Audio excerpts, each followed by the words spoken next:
On est un soir de 2012. Samantha travaille seule dans son café et un homme masqué arrive. Il la menace avec une arme et la kidnappe. Ses parents reçoivent des photos d'elle et une demande de rançon. Elle est encore en vie. C'est une course contre la montre qui commence, que finit par gagner le FBI. Le kidnappeur est retrouvé, c'est lui. Quand on l'interroge, il répond sur un ton joyeux, presque blagueur, et accepte de tout expliquer à la police, à condition que l'affaire ne s'ébruite pas. Il ne veut pas que sa fille découvre la vérité. En fait, Samantha est morte le premier soir. Elle a l'air en vie sur les photos parce qu'il a maquillé son cadavre et maintenu ses yeux ouverts avec du fil de pêche. Il donne des détails morbides sans se poser des questions, torture psychologique, physique, sa petite fille qui dormait à côté, et le pire, c'est qu'entre deux phrases, il rigole. Il n'en est pas à sa première fois. Au fur et à mesure des interrogatoires, il relève sa vie. Un véritable film d'horreur. On découvre un tueur en série méticuleux qui voyage en avion, repère ses victimes aux quatre coins du pays, cache des armes sur place, plusieurs mois à l'avance, et ne tue jamais 2 fois au même endroit. Il avoue 11 crimes, mais il y en a sûrement beaucoup plus. Quand on lui demande pourquoi il a fait ça, il répond que c'est parce qu'il s'ennuie. Tuer lui donnait le sentiment d'être vivant. Il adorait ça. L'adrénaline, l'euphorie, il en parle aux enquêteurs avec passion. Les agents du FBI le disent eux-mêmes. Discuter avec lui, ça faisait froid dans le dos. Il se suicide dans sa cellule quelques mois plus tard. Ces interrogatoires perturbants nous en disent beaucoup sur la nature humaine. On vous a donc sélectionné les 3 histoires les plus terrifiantes. Stephen McDaniel, le catatonique. Ça fait plusieurs mois que quelque chose ne va pas pour Lorraine. Des objets se déplacent dans son appartement, elle entend des bruits bizarres, a l'impression d'être épiée. Et elle veut déménager. Trop tard. On découvrira son torse dans la poubelle du campus. Tout le monde est dévasté par la nouvelle, à commencer par le voisin. Cet homme, c'est Stephen McDaniel. 3 jours plus tôt, il s'est infiltré dans l'appartement de Lorraine, l'a étranglée, découpé son corps avec une scie à métaux, puis a dispersé les morceaux. Là, il n'est pas en deuil, il panique. Pour camoufler sa peur, il joue la carte de la tristesse, il explique à quel point il adore Lorraine et fond carrément en larmes, le souffle court.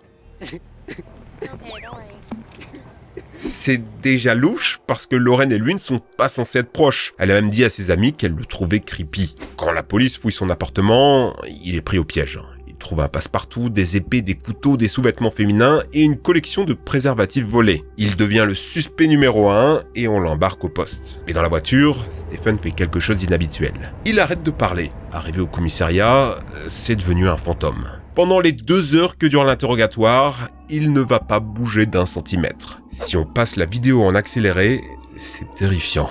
Quand on lui pose des questions, il répond uniquement par oui, non ou je sais pas. Tout ça d'un ton monotone, glacial.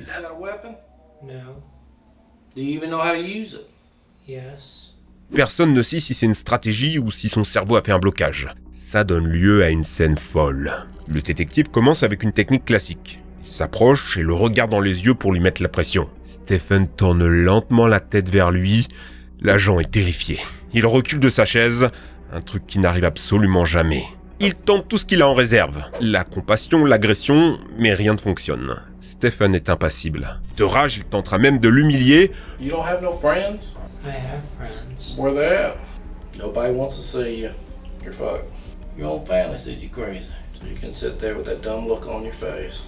Un deuxième détective vient prendre le relais. Lui aussi tente de soutenir le regard. Pendant plusieurs minutes, les 2 hommes se fixent. Là encore, le policier craque devant la capacité hors norme de Stephen à rester impassible. L'agent est dérouté, il se trompe en exposant des indices, ne sait plus quelle technique utiliser, il craque complètement, bégaye, puis quitte la salle.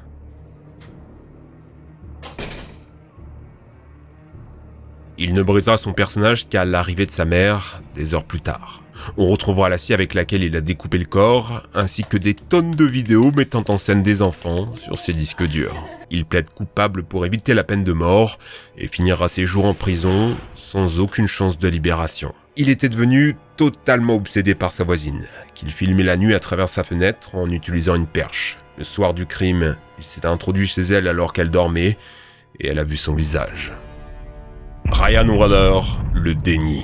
On est le 25 décembre et les parents de Ryan Waller s'inquiètent. Il n'est pas venu pour les fêtes et ne donne pas de nouvelles. Quand la police arrive au domicile, il tombe sur une scène d'horreur. La petite amie de Ryan est morte d'une balle dans la tête. Lui est allongé sur le sol, immobile, mais conscient, le visage ensanglanté. Visiblement, il s'est battu et il est sous le choc. En salle d'interrogatoire, son attitude est perturbante. Très agité, gémissant et répétant inlassablement qu'il souhaite dormir. I just want to go to sleep and go to sleep. Il a une énorme blessure au visage, mais la police ne sait pas s'il s'est fait ça tout seul ou en se battant avec la victime. Ça doit être superficiel. L'interrogatoire fout la chair de poule. Il a l'air de perdre la mémoire, il se souvient plus de ses diplômes, il est même pas certain de savoir qui est la victime, ni pourquoi il est là. Do you have a GED? I don't know. Impossible de dire s'il est sous le choc ou s'il fait ça pour brouiller les pistes. Plus le temps passe, plus ses explications sont incompréhensibles. No, I don't know why. She probably hit it on something, I don't know. Sa blessure, c'est sa copine qui lui a fait. Elle était en train de coiffer une amie, elle lui a donné un coup, ou quelque chose du genre. Non, en fait, c'est son ancien colocataire qui est venu avec son père, ils avaient des arcs, non, des revolvers, et lui ont tiré dessus, en pleine tête. C'est comme ça qu'il a eu sa blessure. L'agent n'a jamais vu ça. Si cet homme a tué sa petite amie, pourquoi est-ce qu'il n'invente pas une meilleure excuse ? Si on t'avait tiré dans l'œil avec un revolver, tu serais pas en train de parler, tu serais mort. Ce qu'il ne sait pas au moment où il prononce cette phrase, c'est que la dernière version de Ryan est vraie. Il a une balle logée dans le cerveau depuis plus de 48 heures. 2 jours plus tôt, 2 hommes se sont introduits dans l'appartement pour les cambrioler. Surpris, ils ont tiré sur le couple. Ryan a survécu, le cerveau touché, en état de choc à côté de sa copine, morte. Hospitalisé 35 jours, on lui retire plusieurs parties du cerveau ainsi que son œil gauche. Petit à petit, il devient aveugle, souffre de crises d'épilepsie, puis meurt 1 mois plus tard. Impossible de savoir si les 6 heures d'interrogatoire auraient pu sauver Ryan. Tout ce massacre, c'était un règlement de compte. Ryan s'était disputé à plusieurs reprises avec son ancien colocataire, et aux États-Unis, avec l'accès aux armes à feu, ça peut aller très vite. Stephanie Lazarus, l'anxieuse. C'est en rentrant du travail ce 24 février 86 que John Rutten retrouve sa femme allongée dans le salon, en peignoir, le visage ensanglanté et 3 balles dans le cœur. Mais à cette époque, il y a plus de 2 homicides par jour à Los Angeles. Les affaires compliquées, on laisse vite tomber. Si pas d'indice, on se dit que ça doit être un cambriolage qui a mal tourné. Le dossier devient un cold case, une affaire non résolue. C'est 23 ans plus tard que 2 détectives spécialistes des crimes non étudiés récupèrent le dossier. Ils remarquent que certains échantillons ADN n'ont pas été testés. Ils font une première découverte. L'assassin est une femme. C'est contraire aux conclusions de l'époque. Alors ils épluchent le dossier et trouvent un nouveau suspect, Stephanie Lazarus, une ex de John. Il y a juste un problème, c'est une détective. Comme eux. Discrètement, il récupère un gobelet dans lequel elle a bu et compare les 2 échantillons. Le laboratoire est formel, les ADN correspondent. Ils doivent s'assurer qu'il n'y a pas d'autre explication possible. Mais va falloir être discret, en face d'eux, ils ont une spécialiste. Ils doivent absolument la voir par la ruse, pour éviter qu'elle prépare une défense, ils n'ont qu'une seule chance. Un investigateur passe tranquillement à son bureau, lui demande de l'aide, Stephanie accepte et le suit dans les salles d'interrogatoire. C'est évidemment une stratégie, les armes sont interdites dans cette zone, ça évitera peut-être un drame. Son interrogatoire commence direct. Est-ce que vous connaissez John Rutten ? Do you know John Rutten? Paniquée, elle ne sait pas comment réagir. Fait semblant de se perdre dans ses pensées, tape des mains sur la table, termine toutes ses phrases par « Mon Dieu ». Très vite, elle se ressaisit, comprend que quelque chose cloche. On ne l'a pas du tout amenée ici pour aider dans une enquête. C'est elle qui est interrogée. Mais les policiers la rassurent. Ils l'ont fait venir ici pour éviter les questions publiques, pour lui rendre service. Partagée entre le choc et la peur, Stephanie perd ses moyens. Ils ont réussi, elle va répondre à leurs questions. Là, on va assister à 2 décennies de mensonges qui s'effondrent.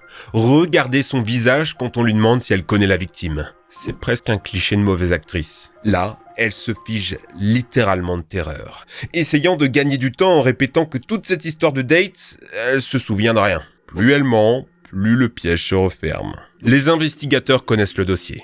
John, c'est la 2e plus longue relation amoureuse de Stephanie. À l'époque, tout le monde la décrivait comme une ex jalouse. Elle s'est même disputée plusieurs fois avec la victime, jusqu'à venir la menacer sur son lieu de travail. Pourtant, elle reste là, le regard hébété, comme si elle avait oublié toute une partie de sa vie. Si elle avait dit la vérité, peut-être qu'on lui aurait laissé le bénéfice du doute, que ça lui aurait permis de préparer une défense. Mais le piège était parfait. Elle sait qu'elle est trop enfoncée dans son mensonge pour changer de version. C'est une détective elle aussi. Refuser de répondre, de faire un test ADN ou même d'appeler un avocat serait incriminant. Échec et mat. À la sortie de la salle, elle se fait instantanément arrêter pour meurtre et sera condamnée quelques mois plus tard à 27 ans de prison. On ne saura jamais exactement la raison du crime, car Stéphanie niera tout en bloc. Mais tout laisse penser que c'était par jalousie. Aux États-Unis, 27% des gens libérés après une erreur judiciaire avaient fait de faux aveux à la police durant leur garde à vue. La plupart du temps, parce que la situation est trop éprouvante. Ils cherchent un moyen de s'en sortir sans penser aux conséquences. Ça aussi, c'est une vérité terrifiante des salles d'interrogatoire.